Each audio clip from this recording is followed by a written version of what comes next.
My name is Rubina. I'm a Buddhist nun for about 40-something years, and if you like, my project is to try and express the Buddhist teachings, which is the essence of which is, as you know, the Mahayana path would say that a bird needs two wings, wisdom and compassion. And the Dalai Lama often says compassion, it is the essence of it, but it's also not enough. You've got to have compassion informed by wisdom. And what that means is, that's like the work you do on yourself. You can't help others if you can't help yourself. So the Buddha's view is we've all got this marvelous potential in our own mind to be less neurotic, less angry, less depressed, less self-centered, and more empathetic, more compassionate, more wise. So you've got to do the work on yourself, and to that degree, as you become more content in yourself, more fulfilled, more self-respectful, then you become closer to others, and then you help others in whatever way you can to know their own nature, to have confidence, to develop their own capacity for wisdom and love and compassion. So then we should ask, well, what is love? What is compassion? Well, you know, the Buddhist definition is very simple, really. The Buddha divides up the contents of our mind into mainly, three categories. And the first two ones are really crucial. There are the neurotic, unhappy, deluded, self-centered states of mind, which we all know very well. And they're the ones that cause us suffering. And they're the ones that cause us not to be empathetic and not to be loving. Then we have the other good ones called love, compassion, kindness, generosity, forgiveness.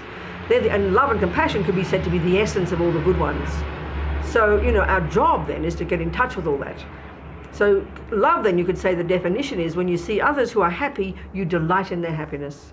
And then you want others to be happy. And if you really become courageous, you can even attempt to help others to be happy. And then compassion takes it from the flip side of the coin. You see suffering and you have empathy and you wish they don't suffer. And then if you're really courageous, you can have what they call great compassion, which is the essence of the bodhisattva path, which is what can I do to help? And then, so the more you work on yourself, the less neurotic you are, the less self-centered. That means the more courage and the more confidence you have, and the closer you are to others, the more wish you have to help others. And it doesn't drag you down, it gives you more courage, more enthusiasm. So that's my job, attempting to do that. So I suppose that the obvious next question is, well, how do you do this? Well, I mean, that's in the Buddhist system, or the Buddhist methodology. This person called Buddha, who lived 2,500 years ago, lays out exactly in all the literature, first of all, what our potential is, which is to be free of all the rubbish and the ego and the misery and full of all the goodness. That's, sounds pretty simple words. Well, Buddha's methodology are the methods, is the steps we need to take to do that. Well, the first step is logically, you have to think, well, wow, I'd like to be less neurotic. I'd like to be more kind. So then you ask, well, what part of me, where does that exist? That exists in my mind, in my consciousness. So that's where the key points in Buddhism, this amazing meditation technique that the Hindus before the Buddha, in fact, invented, which is his ability to focus your mind, and then with that, plus learning the Buddhist model of the mind, which is very distinct.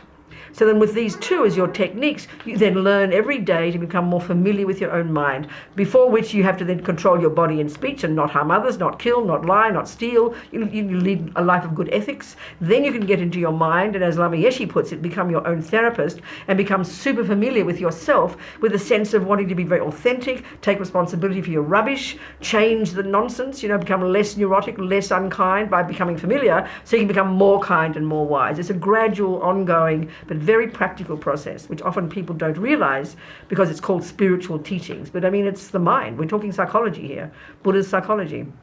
So again, the essence of this, this nice saying that a bird needs two wings, wisdom and compassion. Compassion, which is action, if you like, that's the action wing, that's the political wing, that's helping others. But it's very clear, isn't it? If I'm neurotic and depressed and self-centered and miserable, I can't help a fly.